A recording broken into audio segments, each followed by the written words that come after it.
Hey, Gabriel, Hey, Gaybros, Jose. where are we today? I am in San Francisco where it's cold as hell. It was 46 degrees when I woke up. Wow, I'm in Chicago, and today we even had like over 70 degrees. Right now Ugh, it's 66. Lord. Yeah, pretty nice. Has been like a couple of days, like pretty nice. And actually, the landscape is incredible. As we actually have like fall, all the trees are turning yellow and red, and all of the trees are like covered with leaves. So it's pretty cool. Then it will be like freezing my ass off, but right now it's pretty cool. Soon your face will be so cold you can't feel it. Yeah, the worst part is not that. The worst part is when your eyes start crying because they need to hydrate because it's like getting frozen and it's that feeling is the worst of it. I wish that there was like something that it could actually just hit that area of your eyes.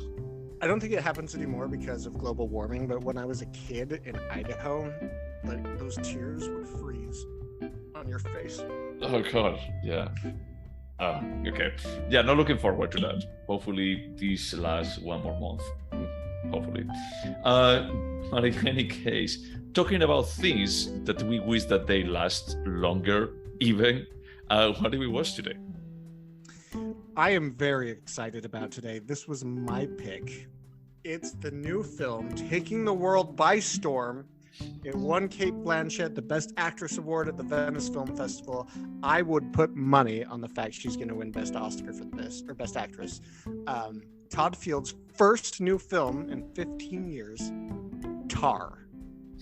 That's some introduction, dude. It almost sounds like you were practicing for it.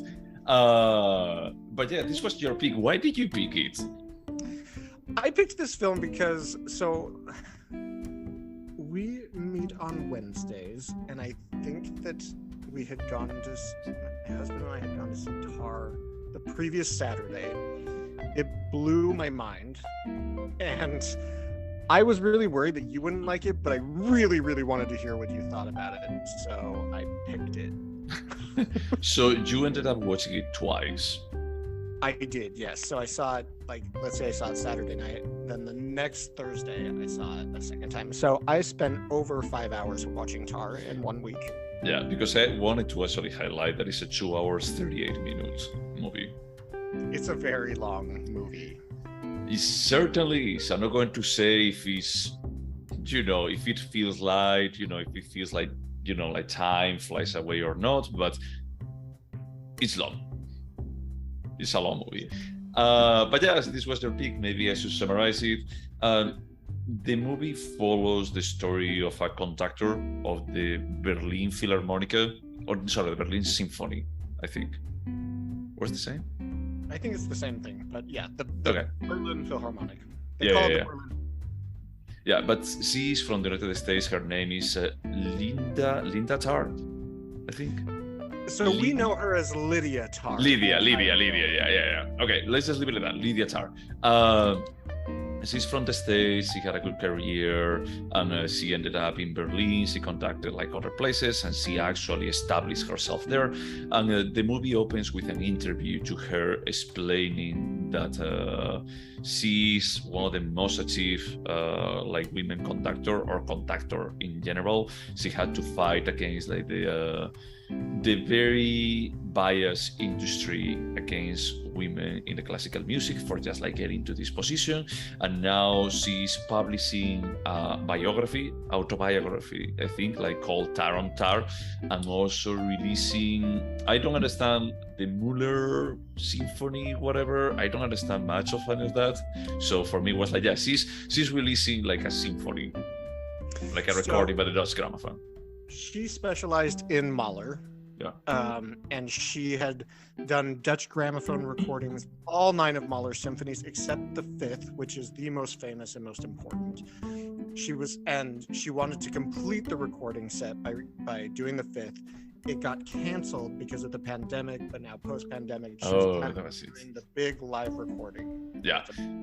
Yeah, so basically the story then moves back to Berlin, where she actually starts like just practicing with the symphony for that recording, and it actually just follows. I don't know what is like the period of time, but it's months, basically.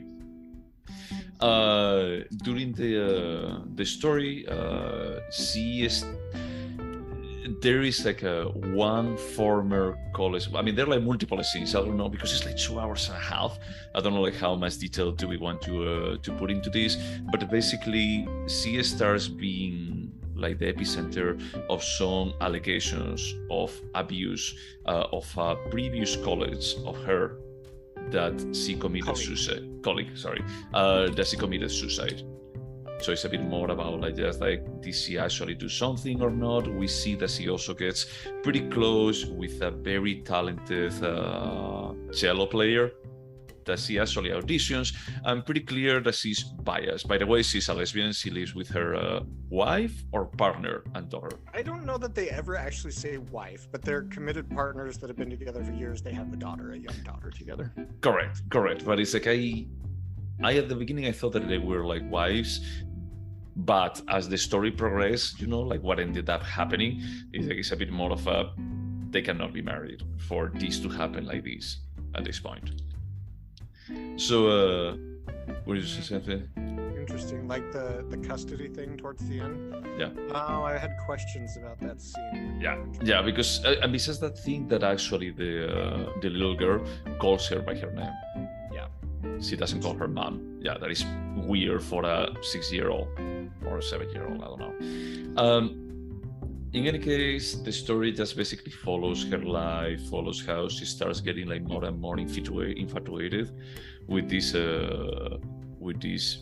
cello player, and getting to a point that she takes like very openly biased decisions for her. Now, did you know that cello player, she's a cello player in real life? She was not an actress. Yeah, so after I saw Tar the first time, I spent all day watching interviews with the cast and crew for days. Yeah. Now, the thing is that this is a movie that is on the cinema right now. I'm not completely sure if we should get into the spoiler territory. I agree, especially because as whenever this podcast comes out, it's going to be relatively close to the time nominations come out for awards, and I suspect there will be a re-release, so let's not do too many spoilers about this. Yeah. Let's just leave it at that. She talks like multiple times about her love of music. How does she actually? I really like how she describes like I am time.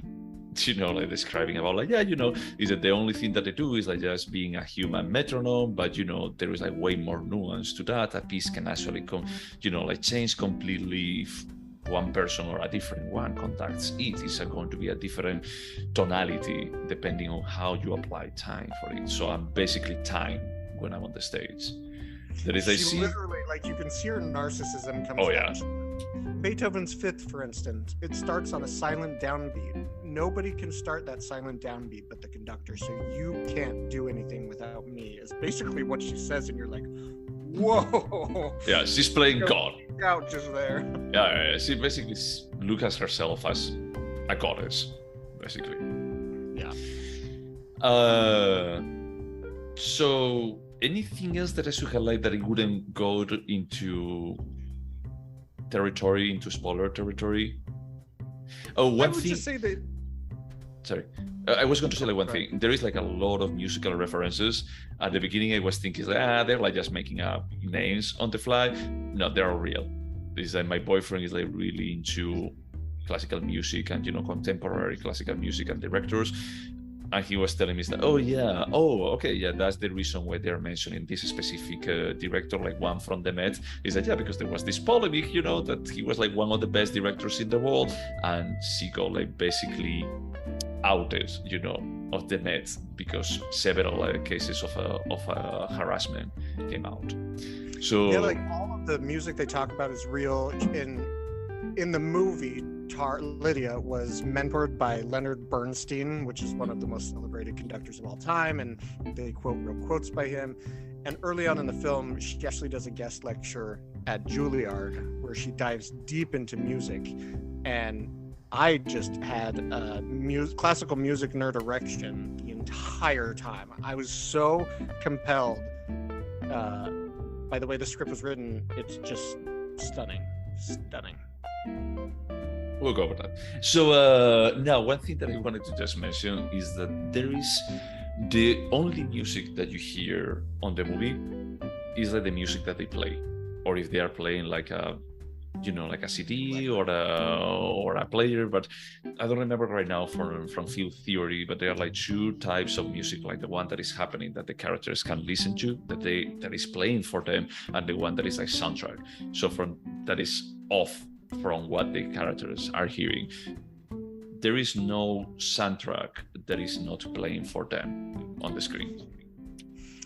There is a joke that I'm guessing that you missed, but it's somebody who goes, I go to the San Francisco Symphony a lot, at least before and post-pandemic. And for like 28 years, the conductor, his name was Michael Tilson Thomas, but he's affectionately referred to as MTT. He just had to retire because I think he either has like a brain tumor or Parkinson's. So this is the first season where there's a new primary conductor in San Francisco. But there's this hilarious scene where Tar is woken up by her alarm clock, which plays classical music. And she's like, okay, who's conducting this? Is it Bernstein? Is it this person? Is it this person? And she's like, oh God, MTT, why do you over-exaggerate things? You're supposed to sound joyous, not like a porn star screaming, but just as a direct insult to the conductor of the San Francisco Symphony. I was like, I love the references. I love them. Definitely he did like a lot of work, like for that. The script is like completely plugged with all of those references. There is no doubt on that. Now going into a bit more on the personal opinion, I love the photography. The photography is incredible. It's like every single frame is like how everything is like framed, how everything is like just visually, I don't know, like super attractive, super streamlined, super without like going into too cynical or anything. It's like he wants to make it glorious on the screen, but not over exaggerated. I agree. And actually, my husband, I actually just had a discussion with my husband about what he's looking for in art in general, but movies, music, visual arts. And because when we got out of Tar, he only commented on how beautiful their apartment was. And their apartment is fucking gorgeous. And it's a real art collecting couple's apartment made in a former bunker in Berlin. It looks like Berlin, so you could actually say that this is Berlin with just being like blocks of concrete and open spaces. Yeah, everything in this film is beautiful, even when what you're supposed to be seeing is ugly. It's beautifully ugly. It's just gorgeous. Yeah, I mean, I would feel like that is scene where she's like walking by herself and a bit scared, on the basement, without like going. Yeah, that one I just felt like it was a bit more out of place, a bit too forced, So, first I want to say, when I watched it the first time, it was late at night, and in the third hour, I was like, okay, wrap this shit up. Even though I loved it, I was like, okay, this is long. The second time I watched it, it went by incredibly fast. I couldn't believe it was over. But the second time I watched it, I felt like I took everything as literal the first time I watched it. This time I think there's so much symbolism that's more about her conscience. Yeah. And so not everything that we see on screen is actually happening. It's her running away from her demons. So again, without giving away too much, she has a stalker for the first half of the film, or maybe the first third of the film, and there are clues to this stalker that don't make really any sense if you think about it. It's almost impossible for the stalker to be doing these things, or for Cate Blanchett to be seeing these symbols of their relationship. So when I watched that scene in the basement with the dog, and the dog doesn't do anything but growl. It's not like this big dramatic scene. But I was like, I don't know if we're supposed to take this literal or if we're seeing her conscience and the physical manifestation of what's weighing on her conscience. But I don't know. I think there's a No, lot. maybe. I mean, maybe there is another scene where she's running on the park that she hears like a woman screaming away and she doubts. She's like, do I get close for trying to help, or am I going to be like just looping into the issue? You know, Germany is a big hotspot for serial killers, just FYI. dude, I think that almost everywhere in the world for you is a hot spot for serial killers. You know, I will never forget like the time that I went to New Orleans, and the first time that you told me is that, dude, are you staying there? That's full of serial killers. Well, New Orleans, without a doubt, is one of the most dangerous cities in the world, or in the country. It's the murder capital of America besides Washington, D.C. Okay. So, anyway, we don't have to go into that. I'm trying to think about how I can talk more about this film without giving away too much. I was so moved by this film that, like I said, I was consumed by it. For days, I watched interviews with the cast and crew, and something that, like, I realized they were focusing on things I didn't even realize they were focusing on. For instance, Sharon, who plays Lydia's partner, the story is also about her and about people who are desperate to be close to greatness and what they're willing to do in order to stay there. Yeah, but also at the same time is that they give us background about like how they met, you know, and they actually just partnered like pretty early on her career, way before she was like the conductor for the Philharmonic. Not early in her career, early in her years in Berlin, but she had already gotten a PhD from Harvard. She had directed London. She had directed New York. She went to Berlin because that's the biggest post for a director. Okay. And I think that's an important distinction. None of this film is about her rise to success, despite doing some retrospective like dialogues about it. Yeah, but they never saw it. A woman at the peak of anything. Well, because it's that basically this is a Me Too story. No, okay, so I knew this was going to be a contentious discussion because I've mentioned my brother-in-law a few times, and he's just he understands film. He watches film like we do, and his complaint was this was about cancel culture, and I just feel like that's so reductive. Oh no, it's about like many more things, but it's on the context of musical, you know, classical music direction. Is that this is a case of cancel, and is that there is even one of the things that I was like super curious and I wanted them to develop, and I felt like it fizzled out. Is that is seeing at Juilliard that she actually just like criticizes like social media and the kind of, hey, now we are all against, you know, like extreme scrutiny, and it's about like just making posts in social media about anything, and we're going to be like getting triggered about anything instead of actually just thinking about like the art that is behind this. And I felt it's it's going to be interesting. It's going to be like a Me Too era movie that they're going to try to dig into the gray areas of what is happening right now. This was my main problem with the movie. I wanted to just like talk a bit more about other things, but I'm going to be like putting it on the table. Is that this movie is more black and white for me.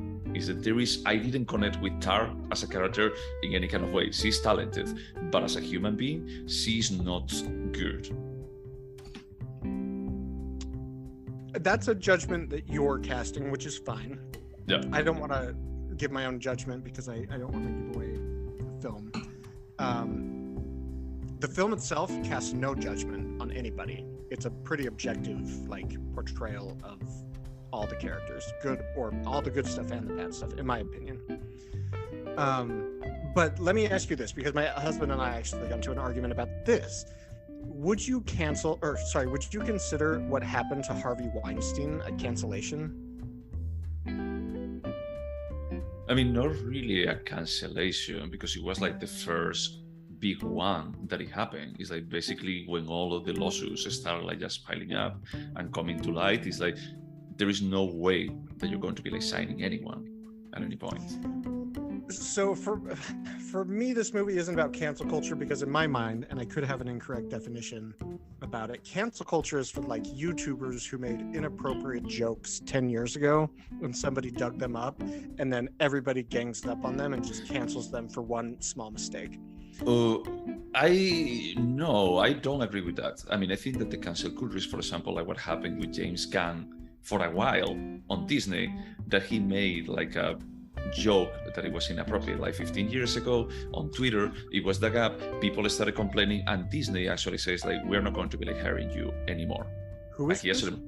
James Gunn, the director from Guardians of the Galaxy, but it's like he was a director that he was working with then. In this case, I don't want to give away, but it's a similar situation about like, hey, when the news start like piling up and the social, like perception is happening, it's like moves happen that they are like along those lines.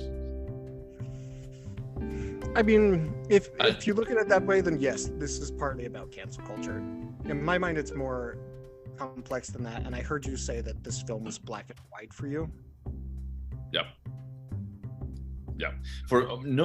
more like a dude. I almost forgot about like a movie that I wanted to rewatch again. It reminded me of I, Tonya in some aspects. I mean, they're like two complete different movies. It's like, I think that this is vastly superior, it's like the acting is incredible, the music is mind-blowing, like the love that they have for the material is pretty heartfelt, but I just felt like there was missing.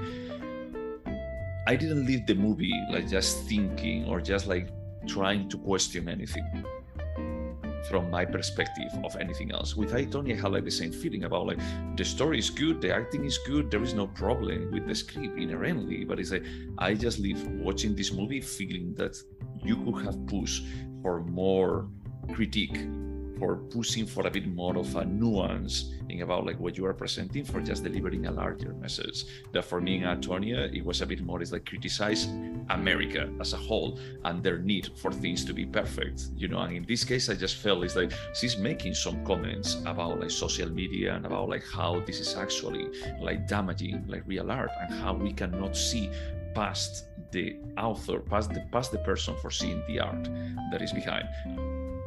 But I don't feel like they really like develop into, do you want to give me like some kind of gray area message? Because what I felt is like, no, is that this is like pretty black or white what this character has done.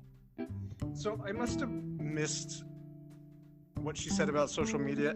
The only thing I remember is somebody cuts up her lecture to make it sound like she's being racist when she really wasn't, and publishes the video. Is that what you're talking about? No, she actually told him, like the student, that she actually put her hand on her leg. That I was talking with my boyfriend. I was saying, like, well, I didn't get like too much importance. Like, yeah, that's a no on a teacher, for actually just interacting with a student. It doesn't matter if it's Juilliard or anyone else. Nowadays, you cannot touch a student. There is like a personal space that you have to respect because you're in a position of power. But how she treats them, he actually says that I don't want to play. He's a just let me explain that the student is a man. He's a black. Well, he's BIPOC, pangender. Yeah. And he's so nervous that he's tapping his foot like obnoxiously, distractingly, and she puts her hand on his knee to stop him. I think that's important. It's not like she was trying to seduce him. I just don't. Oh no. But at the same time, is that she didn't ask him to stop. She didn't. She just directly did it. Because she doesn't feel like she needs to ask permission for anything. It's like she is above that. So basically, the conflict starts because she's telling him about like just more classical music, and he's a conductor. He's like just in Juilliard, like just conducting like a group of kids that they are like just playing a symphony. I don't remember whose symphony. It's like an Icelandic composer or something like that. It's not Björk. Maybe there is someone else. So all the original music in the film was by one of the greatest cellists living today and composing, and she is an Icelandic composer. Okay. Yeah. So basically, she asked him to play something by Bach, and he says that, oh no, I don't feel comfortable playing anything by Bach. I cannot play anything because I feel like this guy was someone that abused of minors and blah blah blah. And he started explaining a bit more about like culturally, I don't feel like it's correct for me as a BIPOC person about playing something by Bach. So I don't pay attention to the character. And she starts talking about like, oh, you are a robot.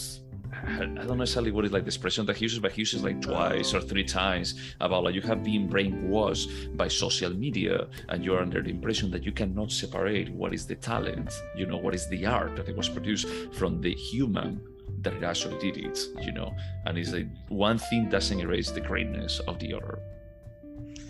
Which is a question that frustrates the shit out of me, because basically everything that's been created in history is the person who created it has done incredibly shitty things.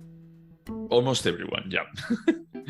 Like, I'm guessing you like Bertolucci's films. Oh, he's terrible as a human being. You know what he said about black people?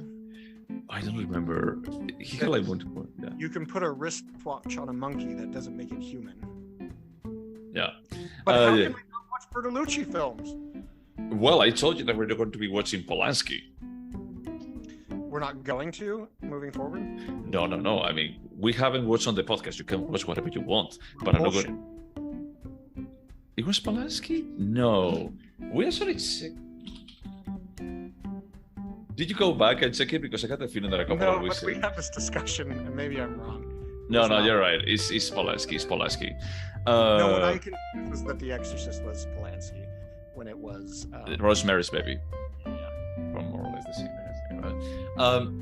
That's an interesting topic, but at the end, it's like things played out as well. I'm not going to really say anything else. I don't want to give it away. I just felt like you could develop more this, and I just felt like there was a desire for just, how do you say, like feast on the musical aspect of it. That I don't think that there is anything wrong, because it's gorgeous. All of that is like amazing. But I just feel that there is a bit of a wasted opportunity for actually making a bit more of a critique and a commentary about what is this cancel culture, because at the end it's like on the center of the story. And maybe that's why I want to disagree when somebody tells me it's about cancel culture, because for me this is a character study. It's not. And you said you didn't walk away with many questions. I didn't walk away with any questions besides what did I miss? Like what are the things that the filmmakers wanted me to pay attention to? It wasn't like, what is cancel culture? Can I ignore the fact that Bach fathered 22 kids and still listen to Ave Maria? There is Mozart. I wanted that. Honestly, yeah. I wanted that. I thought that is like, hey, this is an amazing opportunity for us to like just give a slap on the face. I almost felt. I don't think that you're going to be liking this. I felt more compelled about Annette than by Tar. From the perspective of just living, like, I'm going to keep thinking about this for a bit. I'm not offended by that statement. You're wrong, obviously, but I didn't walk away from Annette like needing to understand the motivations and intentions of the actors and the director and the writer. The director and the writer are the same person. With Tar, I felt temporarily obsessed. In fact, my coworkers were like, "Yes, you told us about Tar. Like, you did it." Just stop. And I had to apologize to my husband. I'd be like, "Look, I know I talk about Tar a lot, but I learned this and this and this about it today." Well, then I'm pretty thankful that thanks to the distance, is like I think that you didn't tell me too much about Tar. Oh no, the fact that our relationship besides the podcast is exclusively text messages saved you from me being incredibly obnoxious about this film. And honestly, I'm not saying I think that this is a better movie than Annette, but it's like Annette actually connects from the perspective of just, I don't know, like just making me dig a bit more into, hey, there is like more nuance. Like I remember like the part that when we were discussing about it, is like Adam Driver starts singing like pretty well, and he starts singing like worse and worse. There is a bit more of the degeneration of the character, just making it through the music that I felt is like, this is pretty cool and pretty subtle, that until you don't start discussing about it, you don't realize about like how as a society, like men, they are not really like improving at the pace that they should, and these things are going to keep happening. Some stuff is pretty on the face, but this one is like, so for me it was like not, this movie didn't want me, or at least I didn't feel the desire or scratch the surface for just like taking something deeper, more than what I'm seeing on the screen. I can see that. Not that it's bad. That's not necessarily bad. I understand bad. what you're saying. For me, the film was trying to be this character study of this woman, and it did that so profoundly well. Like I, Tonya. No, come on. I, Tonya looks like child's play compared to this film. Okay, they tried to make a different movie. They tried really hard and didn't quite succeed. This film achieved exactly what it was trying to achieve. Okay, honestly, I think that both of them, they are like biopics of a character, and I, Tonya is a character that really existed. Well, that really exists. And on this one is like a fictional one that I feel like is a projection of this kind of cancel culture. It's almost like a, what if instead of a man, we're a lesbian woman? And I know one of the things that I really wanted to ask you that I don't think that is going to have like the same weight because you don't read this as a cancel culture is like, would this movie be equally impactful if it was a straight man instead of a woman? I think it would be less novel for sure, but in one of the many interviews I watched, they asked why put this story in the world of classical music, and he's like, because this, like, the pandemic and the Me Too movement have asked us to look at power structures and how that affects us, and the music industry, the classical music industry in particular, it's so sexist about breeding. So you have to have a good mentor. So she had Leonard Bernstein as her mentor. Everything. So actually, Tar says to her daughter, not everyone can conduct when she's trying to conduct her stuffed animals. Classical music is not a democracy. It's a dictatorship. And you're like, okay. So like, but to answer your question, I do feel like it's more interesting to be for the character to be a woman. It would not be as compelling for me if it was a man. But because, like I mentioned earlier, Harvey Weinstein, we've seen this play out in the real world with men. Yeah. So to have it be a woman, it kind of subverts your expectations in a way. Okay, I'm not going to go like where the story goes, but for me, I just felt a part of me wishes that there is like another movie, almost like this kind of Chinese knockoffs that you see on the DVD section that is like pretty clear what movie they are inspired by, So instead of Titanic, Britannic and things like that. So instead of Tar, Bar, and he's a man instead of actually a woman, and just like following exactly the same story and just like thinking about like, oh, okay. No, like I said, I can see all of the arguments you're making. Would it have made it a better film? For me, and that's subjective, obviously, I don't think it would. It would make it a different film. Like I said, I see your point. Yeah. I mean, I'm not saying like one way or another. I'm just curious because I thought that at the end, it's like, what is the value that we get of this? Because as you said, is that we are used to actually see these stories with men, not with women. It's like it's pretty uncommon for actually seeing like a woman in a position of power.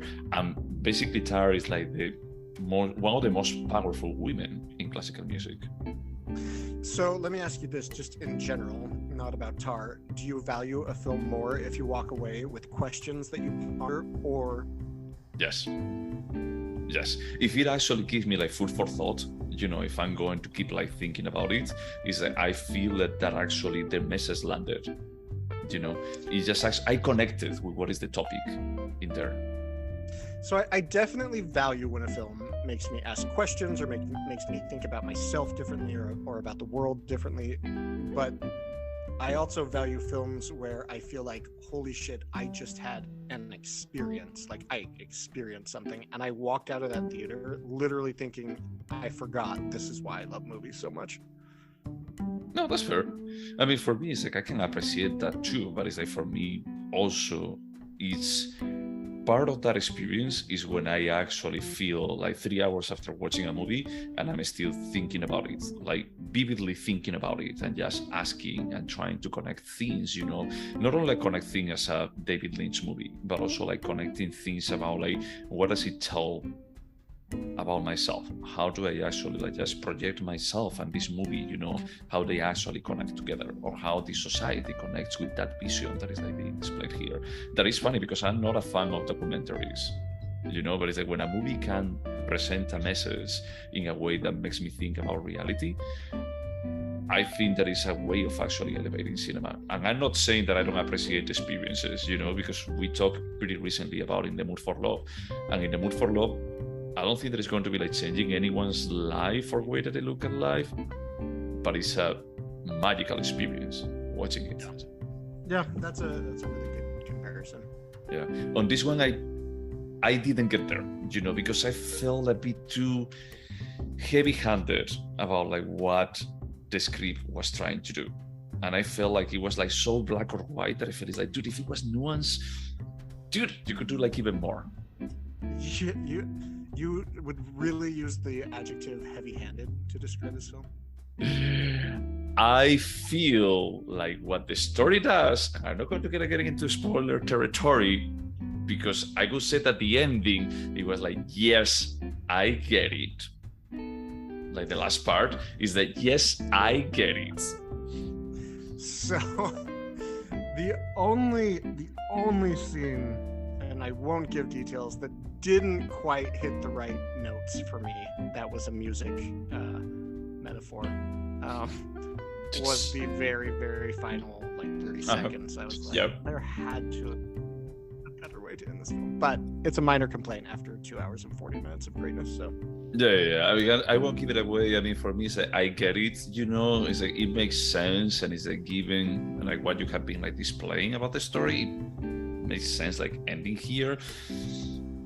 But at the same time, this might be too much of a spoiler, but early on in the conceptual like ideas of the film, the costume makers were like, how many costumes do you need for this scene? And Todd Field said 1,000. And they're like, okay, we can do that. We're just gonna have to shift some budget around, okay? And he's like, yeah, we need the scene. And I was like, really? Did you need 1,000? 1,000 costumes for this scene? I feel like it's fine. I think that you could make the same point with 10. But sure. In any case, just leaving that on the side. That's the reason why I feel like it's a bit heavy-handed. Is that that they actually thought. I almost felt like they thought about like the intermediate structure of the movie after thinking about like where do you start and where do you end, and then it's like just fill gaps, like in between, because of how heavy-handed, how intentional like some of the steps were. I did find it compelling to find out about Tar, that after I don't even know how to talk about this. After what happens, the major climax of the movie, you see that after all of her character flaws and strengths and weaknesses, she still cares about the music, and that really is emphasized in the final 5-10 minutes of the film. Yeah. And I was She breathes music. I mean, once again, I agree with you on the part is that she's going to be like winning so many awards, Cate Blanchett, and it's definitely probably along Tilda Swinton, like the best actress alive right now. And she, in my opinion, she deserves it. I understand we haven't seen the November, December releases, which are the big films, but like this, it's one of the finest performances I've seen. There's a scene that's we can talk about this because it's in the trailer, where she walks onto stage at the beginning of a symphony, and she's dressed in a lesbian tuxedo. There's no better. That's a good way of putting it. And to see her face transform in that 10-second clip, I was like, how do you fucking do that? Yeah. Like, she is incredibly talented. Well, I mean, it was like all of the interviews and whatever, but my boyfriend was telling me that she actually learned some German for actually So she was prepping for this film, and during the pandemic, and she called Todd Field, and she was like, if she's been directing the Berlin Symphony for 7 years, she's not going to be conducting rehearsals in English. It's going to be in German. And he's like, well, you said it, not me. You have to learn German now. So she learned German, and she learned actual techniques. So she's literally conducting the symphony that we see on screen. Yeah. And so her wife, Sharon, she's not the violinist, but she learned to play the violin extremely well for this. Yeah. It's crazy, the dedication of all the people in this film. Yeah. The cello player, she's like a professional. I don't know if he's like one of the best cello players in the world, but she's supposed to be like really, really, really good. There's a funny scene in the film where they hire this Russian cellist to join as a temporary or a probationary member of the orchestra. And Lydia takes her out to a lunch, and she said, "Where did you learn to play? Who was your teacher, your mentor?" And she's like, "I learned on YouTube." Yeah. She's like blown away.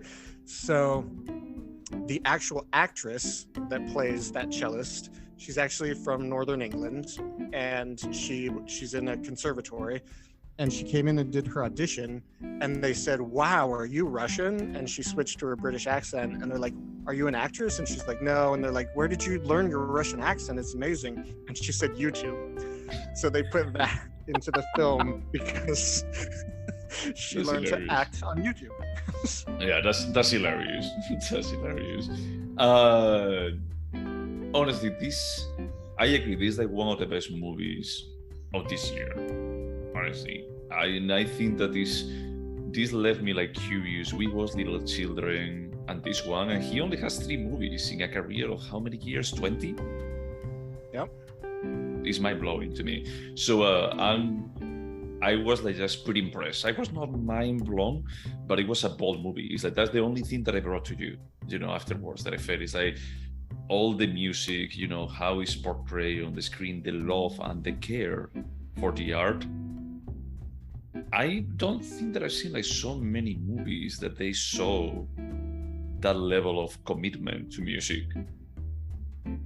Yeah. So Todd Field was saying when he figured out he wanted to write this in the classical music field, he had a good friend who's like a professor of classical music, and he's like, "Well, you need to read these 15 books. These are the bare minimum that you need to know to understand this world." And he read all of them, and he had Cate Blanchett read them. And like, I mean, if you're waiting 15 years between films, you would expect this high level, but it's still really, really wowed me. Yeah. No, it's amazing. Should we go over the questions? Because I'm like, every single thing that we say, I'm afraid that we're going to be like spoiling something.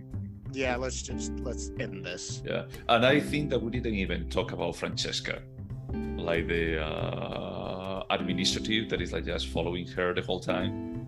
Oh, that was such a devastating yet satisfying storyline. Like the way she finished her character, it was like, oh yeah. Yeah. Anyway. Yeah, definitely. But it just leaves like some questions. I will tell you after the podcast. I don't want to actually like just give it away. But I guess, would you watch it again? Today, right now. I would watch it right now. I will watch it again. Not right now. It's like 2 hours and a half. It's like I need to prepare myself psychologically. We actually had to plan for, okay, on Thursday it actually plays at 7. So if we actually leave work at this time, we arrive at the cinema here, and then can we have dinner? We went to have dinner before, and they took like too long, so we had to take it to go. And we didn't eat when we were on the cinema, but it was like just smelly all around, like to fries and burgers. Would you recommend it? 100% to anyone. People on the street, coworkers I don't even talk to. I'm like, hey, have you seen Tar? In the restroom, I'm like, I think that I would recommend it. I think that I may even recommend it to my parents. Why is it rated R? There's nudity as a silhouette, very briefly. Yeah, and one of the dreamiest scenes, I think that there is like a naked body. But it's not like vulgar. People don't swear. There's no gore. There's no nudity. There's no sex. Besides sequence. Yeah, and it's not really thought-provoking, so. Anyway, yes, I would recommend. Yeah, would you remember it? Yes. If you think about it, it's not actually that complex of a storyline. Yeah, no, I removed like a lot of the stories because I didn't even mention Francesca until the end. Or the assistant conductor and the political coup she tried to do. Oh, yeah. Sebastian. There's a lot of these like little like side storylines. Yeah. I mean, I think that most of them, they're only like examples of how powerful Tar on how abusive of her power Tar is, more than anything else. I mean, Or what? it's a question, or is she? It's a question for maybe an hour and a half of the film. Just Okay, no. okay. Yeah, that's fair. Let's just leave it there. Is there anything artistic about it? I've never seen a movie so riveting in the way it discusses classical music. During that, both her on-screen interview with a real New Yorker interviewer and the lecture she gives at Juilliard, I haven't seen script writing like that in a very, very long time. Yes, it's everything about this. Visually, the acting, I think the script is brilliant, the direction's brilliant, it's all brilliant, all of it. Yeah. No, yeah. Lesson. Yeah, I mean, for me, it's the script. I agree with you that it's like showing care for classical music is amazing, but the rest of the movie, I think that is amazing. It's like visually, it's incredible. It's like there is like a sensibility, an artistic sensibility that is impressive. It's not as poetic as in The Mood for Love, for example. It's more clinical, that there is nothing wrong with that. It's a different style, and I think that it works pretty well for a biopic. Did you get any like Haneke direction vibes? It was so clinical, like you just said. I was like, I mean, it's a little bit more human, for instance, than Funny Games, but it's still clinical as fuck. I was like, this could have easily been directed by Haneke if she died a horrible, painful, torturous death. Yeah, no, you're right. It has like a bit of a vibe about like cold. Also, like just shooting in Berlin is like probably that's pretty cool. But you may be right. There is not, but at the same time, like the filters that he uses in some of the scenes make sense a bit. But I can see that. I think that you are right. There is a bit of a vibe similar. Do you think that it's a timeless piece? 100%. I mean, there's nothing in terms of like technology. Social media might not be an issue 50 years from now, but it's so briefly touched upon. For me, this is a character study that will stay the same for the next 50, 100 years for sure. For me, it's not a timeless piece. I think that it's timely. Because it's about cancel culture and Me Too? Correct. Oh, It's similar to Annette, dude. It's similar to Annette. I told you the same. That is like these movies is like I hope that we can live in a time that is just feel like, oh, this was like a product of what it was like, the tension, the cultural tension at that point because of this. I didn't find the right place to throw this into the podcast, but I heard Cate Blanchett describe Lydia Tarr as terrifyingly marvelous and marvelously terrifying. And I was like, wow. Would you turn this into a TV show? Absolutely not. I wouldn't change a thing about this film except the final scene. Agree. I think that is enough. 2 hours and a half is enough. Could this have been a short? No. For me, this was all about the long lectures, the silent drives through the tunnels, which were the only time it was silent. Oh, yeah. It's all about experiences for me. This film is, at least. Yeah. Well, I think that there are a lot of silences that they just become worse because of the how do you say? Because of how selective they are when playing the music, or it's just elevating. So, but there are like many times I feel like there is small gaps in conversation. When I say silent, they're either playing music or talking almost the entire film, but they purposely turned off the sound basically when they went through tunnels. Yeah, no, you're right about that. Yeah. Do you think that this movie could have been better? The final scene. Okay. But that's it. That's all I would change. Literally the only thing. It's totally fine. For me, I would change the final scene. And I mean, I would think about like revisiting the script, but it's a bit more of a lofty desire of mine. That is, I think that this could have been like more elevated, but there is nothing inherently wrong with being what it is. It's just my personal preference. I don't think that it's like the script is broken. It's like, no, the script is fine. It's like if you're like a musical lover, it's like it's amazing. It's like an orgasm of reference. But yeah. Should we talk about anything to remember? No, we agreed in the last podcast. That was it. We're done. Why don't we be done for 4 or 5 episodes and then we'll revisit? Okay, that's fair. So then we need to score. This was your pick, so I need to score first. And my score is going to be an 8. Yes. I think that you harassed me. You harassed me this week for just asking me what was going to be my score, my range of the score. Because it looked like we might have had to cancel this recording, and I thought we were going to have to wait another week, and I was like, I am not willing to wait 2 weeks to hear what he thought about this film. I said, give me a range that you might score. So you could have said 1 to 5, 6 to 8, and you said 8 or up. And I was like, okay, he liked it. I can relax. Oh my God. I mean, there wouldn't have been any kind of problem if I didn't like it. It would have. And I was, my husband and I talked about this film a lot.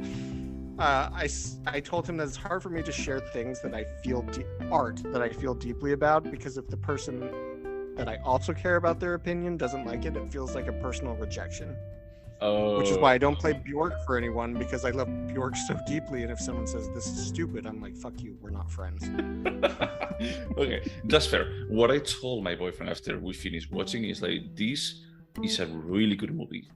You know, it's like you see like all of the elements like just playing in front of you about like there is a craft, you know, behind of this movie. It's not like accidentally good or anything like that. It's like, this is a good movie, you know. It's like a good kind. Maybe I couldn't, you know, but if someone asked me like right now, it's like, would you put it in this, I don't know, like in a list of the best 1,000 movies ever made? It's like, yes, I could see it, you know. But for me, it's like, I give it an 8, more like from the perspective, it's like, I wish that it would have been more, because I think that there was like more, don't be black or white, give me more gray, give me more food for thought. But the thing is, like in a topic like this, it's super complicated giving gray tones, because you may be attacked for just giving gray tones, like opening the door. Yeah, exactly. You know, it's like, no, this is like something that it has to be black or white, instead of a, well, I don't want to give away anything, but yeah, that's my take. Against. So what is your score? So this is no La Ventura, but it's pretty damn close for me. You said that this is one of the best movies of the year. For me, this is one of the best movies in the last few years. Let's say the last 5, because the last 3 years have been shit because of the pandemic. This is probably one of the best films in the last 5 years.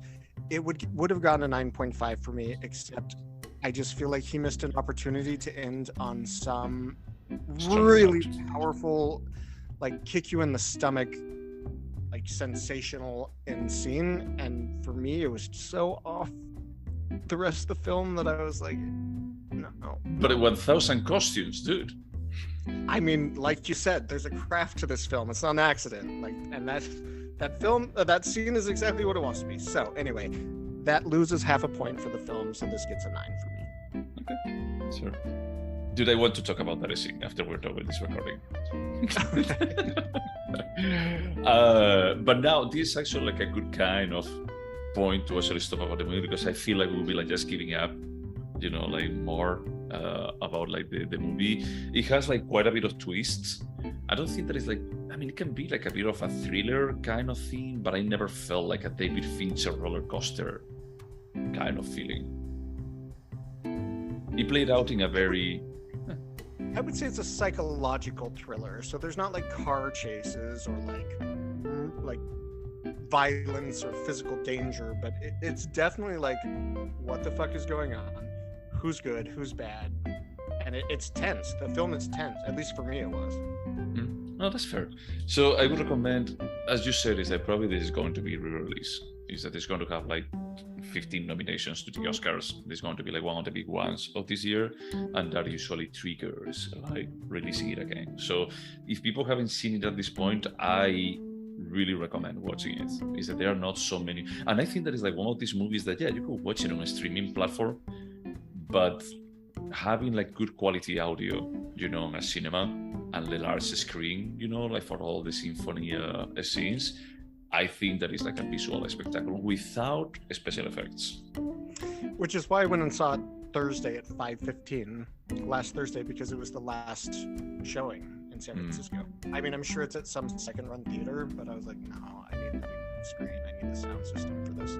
Yeah. Well, man, so this was your pick. So for my pick for the next one, we are going to be watching the winner of the best movie in Cannes, I think, of this year, directed by oh crap, Is won again? Yeah, he won again, as he also won for the Square, directed by Ruben Östlund, Triangle of Sadness. Right. Anything else to say about Tar? Just go see this. Like, go see it. Maybe you'll hate it, maybe you'll like it, but you'll walk away feeling like you experienced something unique. So just go see it. Yeah. Definitely agree with that. All right, man. Then to everyone out there listening to us, thank you so much for your time and for putting up with us. Wash your hands. Bye.